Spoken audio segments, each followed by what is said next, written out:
Hi, I'm Kevin Hill, and welcome back to another episode of our Painting Together. Last time you guys voted in the large oak trees, and I think it'll really be nice. But don't forget to vote for next time so you can see the painting continue. So let's get started. We'll start off today with a very soft mix of blue and white on the filbert brush. And as you can see here, I just took a couple seconds to sketch out our big oak trees. This is simply so that I get them in the same place that I told you we would have them. All right, so now, this background is dried, the little sketch mark is wet, so I'll try to avoid them. But you see this big blank area here? I kind of left that alone because I didn't know how you guys wanted to finish up the painting here, or at least move on. And I thought maybe you guys wanted some large trees, but you said you wanted the oak trees here, and the oak trees were fairly sparse, and I think that's cool.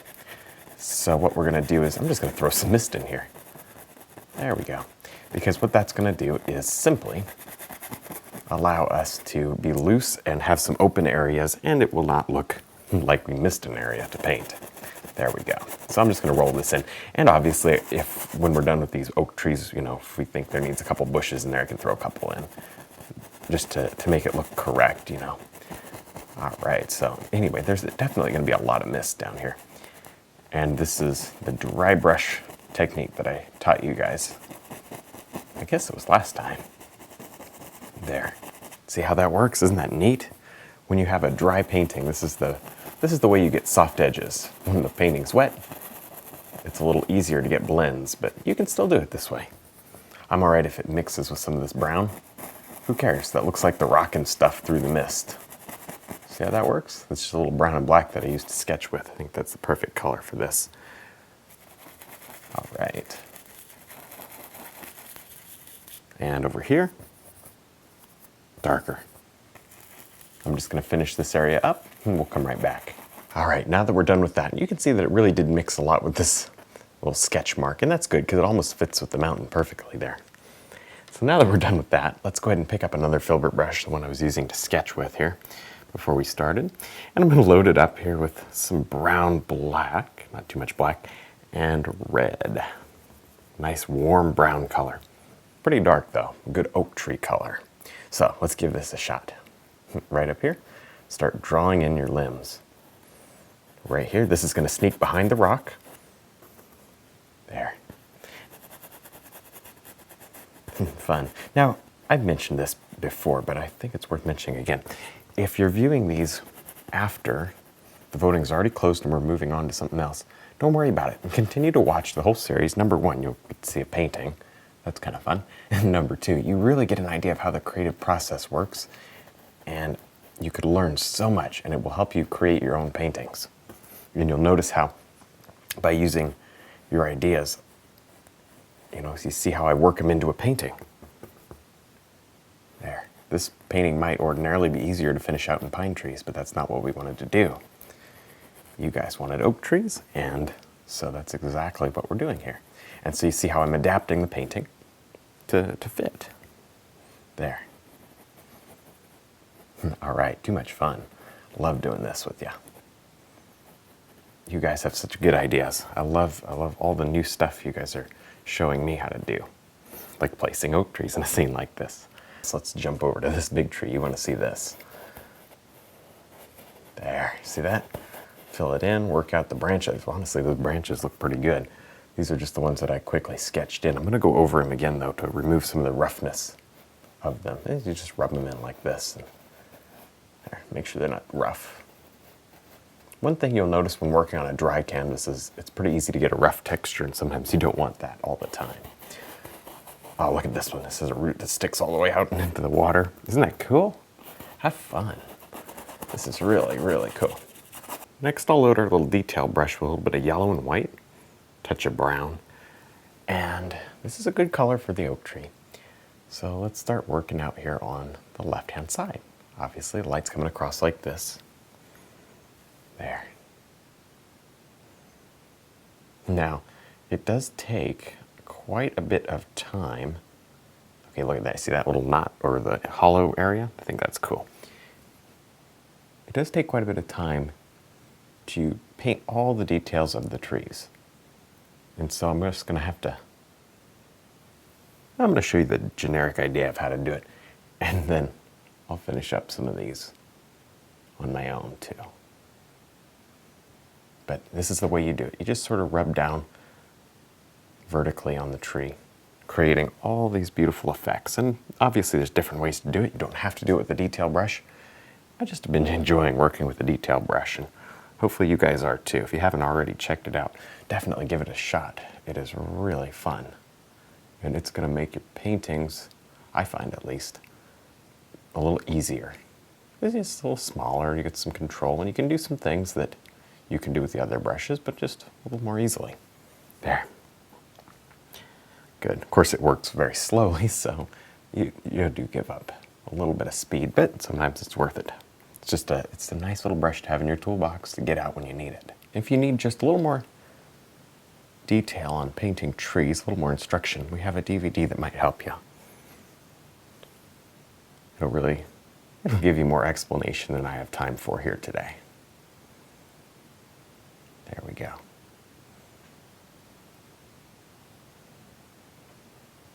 All right. Oh, look at those roots. I love the roots on these old trees. But make sure, I'm going to even make that little hollow spot larger because it's such a super amazing characteristic of oak trees. They have these crazy hollow spots. There, wow, look at that one. Look at it, look at it. Isn't that cool? Yeah, our paintings are really coming together now. It's getting exciting. Have you guys been thinking about a title for it? I think it's about time we start thinking. I don't know what it's going to be yet. There. If you guys have some ideas, let me know. Maybe send me a message in my little contact form. You can find that on the website. That's the best way to get in touch with me. I went ahead and changed to the 3/4 brush just to speed things up a little bit. There. And this is just another little oak tree. Same idea, just a lot faster. It's got this really cool limb here that we'll put some leaves on. Now we are going to throw leaves on everything here. So any limb that's not perfect, just make sure you cover it up. There's the secret for you. That's what I do all the time. There's something I don't like and it's easy to cover, and I'm kind of planning to do some leaves anyway, I'm not even going to worry about it. I'll just cover it. Now, we also need to talk in just a minute about how we're going to make all this look realistically planted into the ground. We're going to need some sort of bushes, mostly some grass, things like that, to really make it look realistic. There. Now back to our little detail brush, I'm going to simply toss in some leaves. Now, this is pure green. Look, green right out of the tube. All right? And I'm coming up here and just creating these little smudges of color. And I'm doing this connected smudges of color to create leaves. Watch what happens when you don't do them connected. Yikes. Not so good.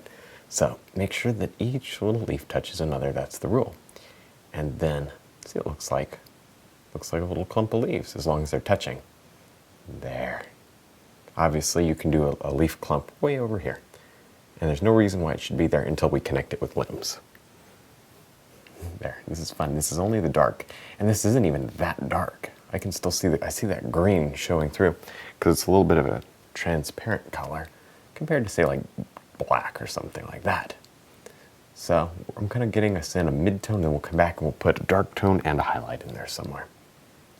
Now, using the same exact technique, just with a filbert brush, I'm going to more quickly drop in some of the leaves to the background trees. There, just showing you here that it's exactly the same technique. Nothing has changed. It's still the little same stroke, and it's all good. It's simple. There. Make sure you have a good spacing between your leaves and good negative space in and out areas, and just things that look good, It's really what creates the interest of a painting is the shapes that are going in and out of curves and things. That's what creates depth and just gives a painting some life. Now with some yellow and green on the detail brush, I'm going to simply repeat the same exact brush stroke again. This time to highlight, and this time I'm going to do it quite a bit sparing. I'm not going to have a whole bunch of color everywhere, just here and there. You see, this one was done a whole bunch, and this one we're going to do quite a bit less. See, same exact stroke, same exact idea, just leave your darks. Leave your darks and remember the light's coming across like this. You shouldn't get into any trouble. If it's mixing too much, and it will mix some, don't let it bother you. If it mixes too much, then kind of tap that area with a paper towel. It usually fixes it. Oh, look at this. Oh yeah, right out over the waterfall. See that? It pushes the waterfall back and makes it feel like it's in the painting. Oh, we needed that. Beautiful. All right, now on these background ones, since I'm right here, let me just get a slightly different color. And right over here, let me just pull inward. And that sort of creates just that beautiful edge. See that? I'm being more smudgy and impressionistic. A little darker. So here's my palette. A little darker. Just go, there's my yellow green, go right into some green. A little darker.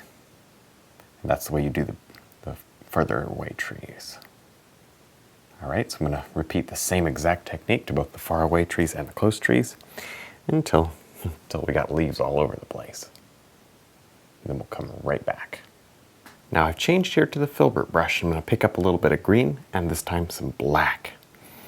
And here and there, just a little bit in the shadow areas on the right-hand side of the trees, I'm going to drop in just a couple of dark leaves. Not many, more just the smudges of color. I don't really want individual leaves up here. There. Okay, that just helps. Very subtle, maybe you can't even tell, but I just wanted to show you that that's what I would do, because it helps to give the painting a refined and more professional look, just to have these subtle notes of very dark color. Good. It doesn't take much. I think that's probably good for now. Go over to the other trees, repeat the same process. There. The others are too far away, so maybe just this one. A bit here and there. Just a bit. All right. Good enough. Now, let's work on making this look realistic.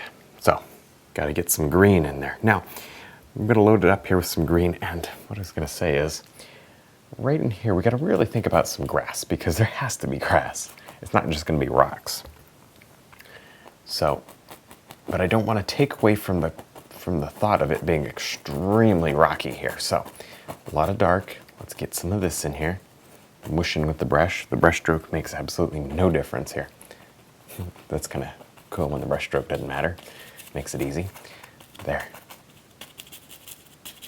And just about everywhere I want a tree, or have a tree, I'm going to stick some plants. This is either grass, bushes, who knows, doesn't make any difference.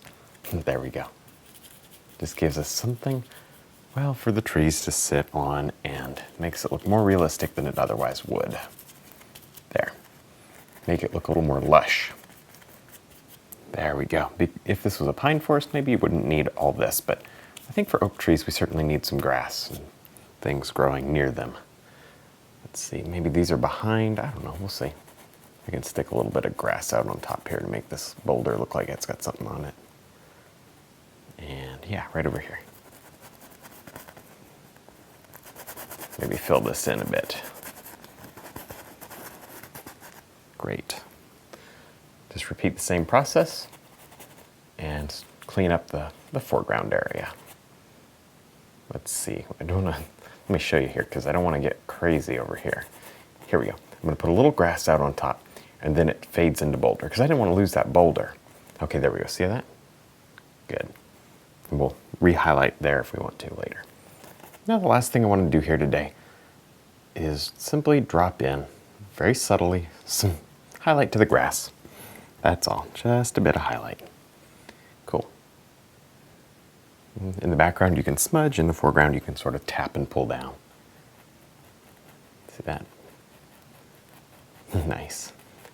Not really going to be important for this painting, it's just sort of to help make everything look correct. You know, when you're dropping the pieces in 1 week at a time, sometimes you forget to incorporate each piece. So we got to do that. We have to make sure the whole painting is still working together effectively. There. It's as simple as just throwing a little highlight. It really helps. See how this is bringing the painting to life? Obviously, you got to take this color as well, just the highlight, not the dark. You don't need the dark back here. And carefully, this just dry brush over a little bit of grass back here. Make that look more lush. There.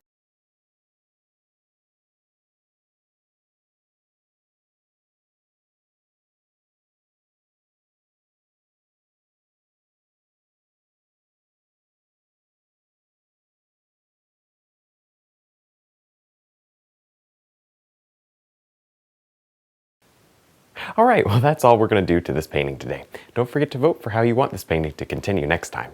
Thanks for watching.